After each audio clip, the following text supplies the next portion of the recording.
आम का पेड़ धूप से सूख रहा था और तेज धूप से आग लग जाती है।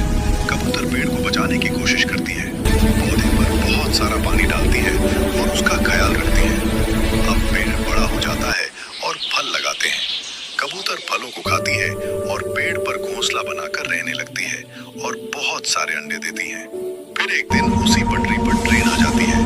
कबूतर ट्रेन को रोकने की कोशिश करती है, लेकिन ट्रेन पेड़ से टकरा जाती है और पेड़ टूटकर बिखर जाता है। घोंसले के साथ अंडे भी नीचे गिर जाते हैं। लेकिन अगले दिन उसी पेड़ से एक नया आम का पौधा उगाता है और फल लगाते हैं। लेकिन कबूतर फिर भी रोने लगती है। किसी ने सब्सक्राइब नहीं किया।